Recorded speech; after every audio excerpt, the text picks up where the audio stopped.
Kamusta mga Kapinoms TV? May mga proyektong inilulunsad ang pamahalaan ng Pilipinas na nagkakahalaga ng bilyon at maging trilyong piso. Mga proyektong may kakayahang baguhin ang transportasyon, ekonomiya, at pang-araw-araw na buhay ng bawat Pilipino. Sa panahon ni dating Pangulong Rodrigo Duterte, sinimulan niya ang malawakang infrastructure push sa ilalim ng Build, Build, Build program. Ngayon, sa administrasyon ni Pangulong Bongbong Marcos, mas pinalawak pa ito sa Build Better More program na may mas mataas na pondo at mas malawak na saklaw, mula pisikal na infrastruktura hanggang digital at pampinansyal na mga inisyatiba. Ngayong 2026, umaabot na sa napakalalaking halaga ang mga proyektong isinusulong ng gobyerno.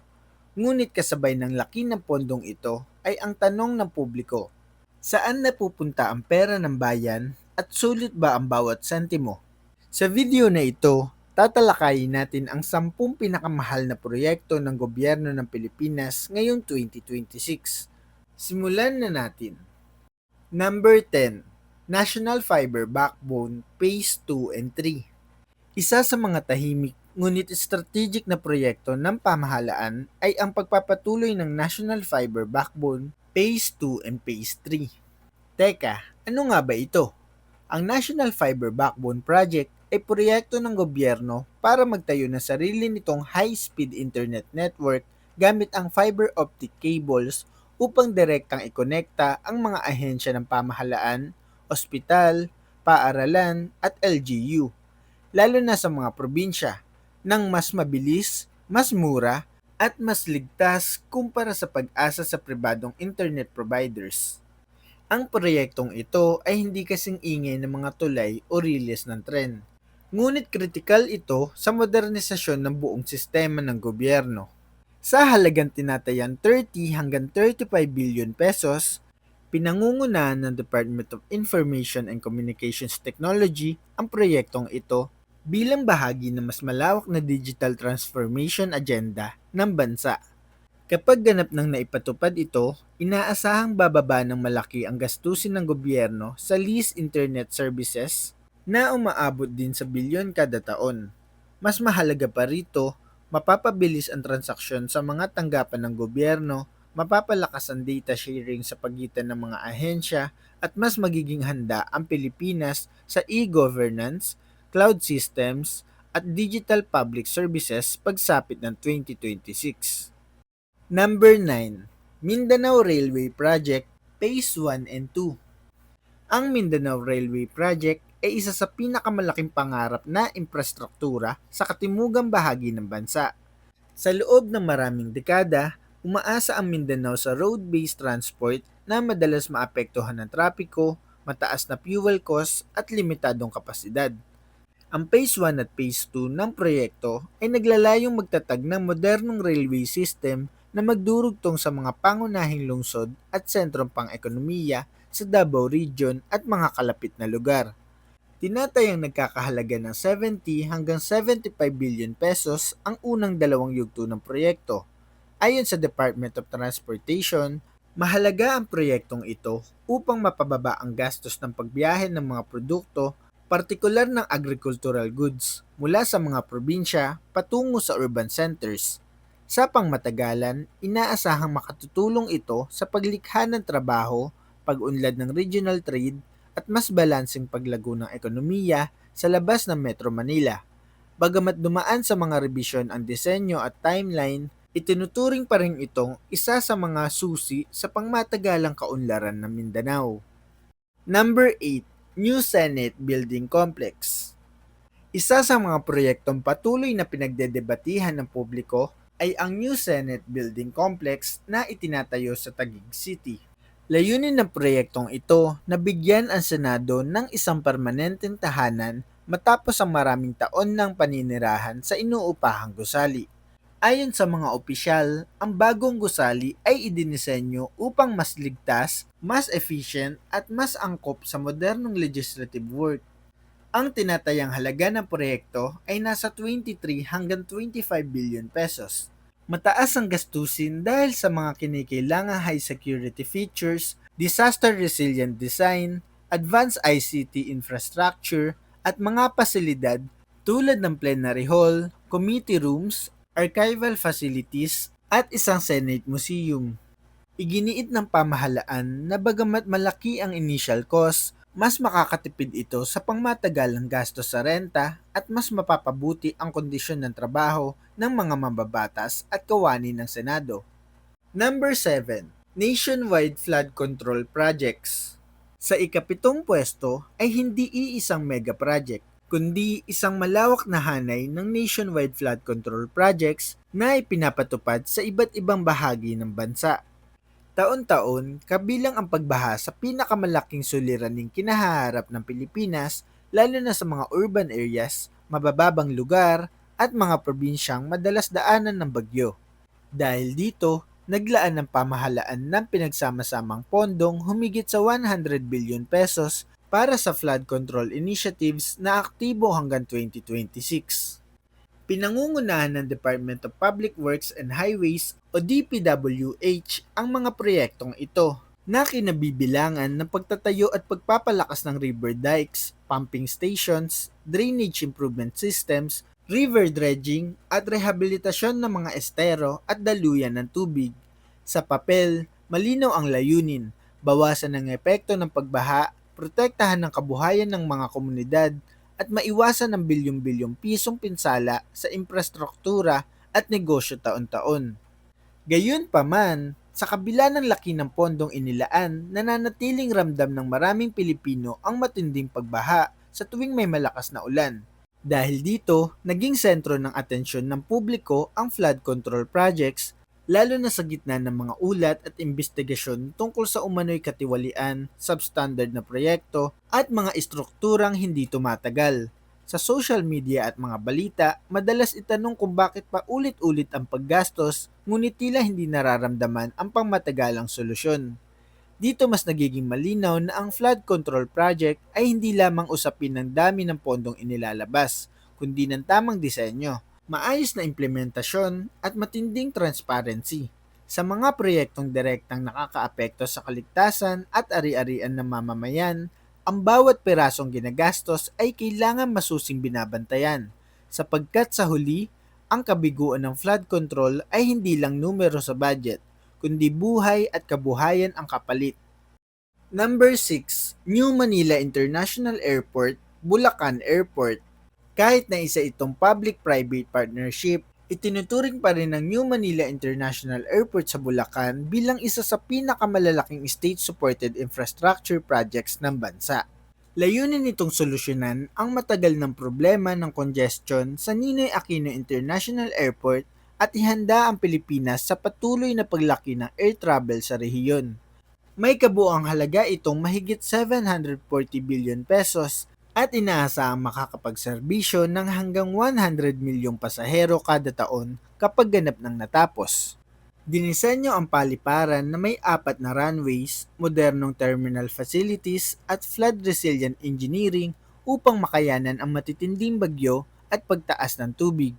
Ang proyekto ay pinangungunahan ng San Miguel Corporation sa pakikipagtulungan sa pamahalaan at inaasahang magiging pangunahing gateway ng bansa sa international trade, turismo at investment pagsapit ng mga susunod na taon. Number 5. New Clark City Phase Developments. Panglima sa listahan ang New Clark City, isang planned smart city na itinatayo sa Tarlac bilang bahagi ng layunin ng pamahalaan na i-decongest ang Metro Manila. Hindi lamang ito isang proyekto, kundi isang malawak na urban development na may sports complex, government offices, residential areas, at disaster-resilient infrastructure. Tinatayang aabot sa 350 hanggang 400 billion pesos ang kabuuang gastusin sa iba't ibang yugto ng development. Pinamamahalaan nito ng Bases Conversion and Development Authority. Layunin ng New Clark City na magsilbing alternatibong sentro ng pamahalaan ng negosyo sakaling magkaroon ng malaking sakuna sa Metro Manila, habang hinihikayat din ang mas balanseng pag-unlad sa rehiyon ng Central Luzon. Number 4. Metro Manila Subway Project. Sa number 4 ay ang kauna-unahang subway system ng bansa, ang Metro Manila Subway Project. Matagal nang pinapangarap ang isang underground railway sa Pilipinas at ngayon 2026 ay patuloy na itong itinatayo bilang solusyon sa matinding trapiko sa Metro Manila. Ang kabuuang halaga ng proyekto ay itinatayang 488 hanggang 500 billion pesos. Isa ito sa pinakamahal na proyekto dahil sa komplikadong underground construction, relocation ng utilities, at advanced tunneling technology na kailangan sa isang earthquake-prone at flood-prone na lungsod. Sa sandaling matapos ito, inaasahang makakapagserbisyo ito sa mahigit 1.5 milyong pasahero kada araw na magpapabawas ng congestion sa EDSA at pangunahing kalsada ng Kalakhang, Maynila. Number 3, Maharlika Investment Fund, Initial Capitalization and Projects. Sa ikatlong pwesto ay ang Maharlika Investment Fund, ang kauna-unahang sovereign wealth fund sa kasaysayan ng Pilipinas. Bagamat hindi ito isang tradisyonal na proyekto tulad ng tulay, riles o paliparan, itinuturing ito bilang isa sa pinakamahal at pinakasensitibong inisyatiba ng pamahalaan dahil sa laki ng pondong kasangkot at sa potensyal nitong makaapekto sa pangmatagalang direksyon ng ekonomiya ng bansa. Ang Maharlika Investment Fund ay may initial na capitalization na tinatayang lalampas sa 500 billion pesos na nagmumula sa kontribusyon ng mga government financial institutions tulad ng Land Bank of the Philippines at Development Bank of the Philippines, pati na rin sa iba pang government-owned assets at dividends. Ang pondo ay pinamamahalaan ng Maharlika Investment Corporation, isang entity na itinatag upang mangasiwa sa pamumuhunan at tiyakin ang profesional na pamamalakad ng pondo. Ayon sa pamahalaan, layunin ng Maharlika Investment Fund na mamuhunan sa malalaking proyekto sa enerhiya, infrastruktura, agrikultura, at iba pang strategic industries na may potensyal na magbigay ng mataas at pangmatagalang kita. Inaasahang magsisilbi itong karagdagang source ng pondo para sa national development habang binabawasan ang pag-asa ng bansa sa utang at foreign borrowing. Sa teorya, ang kikitain ng pondo ay maaaring magamit upang suportahan ang social services, economic programs, at iba pang pangangailangan ng estado sa hinaharap. Gayunpaman, dahil sa laki ng pondong inalalagak at sa katotohanan galing ito sa public funds, nananatiling mahigpit ang pagbabantay ng publiko, mga ekonomista, at mga watchdog institutions. Patuloy na tinatanong kung sapat ang mga safeguard laban sa political interference, kung malinaw ang risk management strategy at kung tunay bang mapapakinabangan ng sambayanan ang magiging kita nito. Dahil dito, ang Maharlika Investment Fund ay hindi lamang isang usaping pang-ekonomiya, kundi isa ring malaking usaping pangtiwala at pananagutan sa pamahalaan. Number 2, North-South Commuter Railway, NCR Full System. Sa ikalawang pwesto ay ang North-South Commuter Railway, isa sa pinakaambisyosong railway system sa kasaysayan ng Pilipinas. Layunin ng proyektong ito na pagdugtungin ang Clark sa Pampanga hanggang Calamba sa Laguna sa pamamagitan ng isang modernong commuter rail na magsisilbi sa milyong-milyong pasahero araw-araw. Tinatayang nagkakahalaga na mahigit 1.7 trillion pesos ang buong sistema. Mataas ang halaga nito dahil sa lawak ng proyekto, mahahabang elevated tracks, modernong istasyon, advanced signaling systems, at malawakang land acquisition. Ang proyektong ito ay pinondohan sa tulong ng Japan International Cooperation Agency at Asian Development Bank sa ilalim na pangangasiwa ng Department of Transportation. Kapag operational na ito, inaasahang bababa ng malaki ang travel time ng mga manggagawa at magiging mas efficient ang galaw ng ekonomiya sa buong Luzon. Number 1, National Infrastructure Program, Build Better, More Program. At sa number 1, ang pinakamahal sa lahat ay hindi iisang proyekto, kundi ang kabuuang National Infrastructure Program ng pamahalaan na kilala bilang Build Better, More Program. Pinagsasama-sama nito ang daan-daang malalaking proyekto sa kalsada, tulay, riles, paliparan, pantalan, flood control, at digital infrastructure sa buong bansa. Ayon sa mga opisyal na plano, tinatayang lalampas sa 9 trillion pesos ang kabuuang halaga ng infrastructure spending ng pamahalaan sa loob ng ilang taon. kung saan malaking bahagi ang aktibo pa rin hanggang 2026. Pinangangasiwaan ito ng iba't ibang ahensya tulad ng Department of Public Works and Highways at Department of Transportation. Layunin ng programang ito na lumikha ng trabaho, pasiglahin ng ekonomiya, at ihanda ang Pilipinas para sa mas mabilis at mas inklusibong paglago sa hinaharap. At iyan nga ang 10 pinakamahal na proyekto ng gobyerno ngayong 2026 na nagkakahalaga ng bilyon hanggang trilyong piso.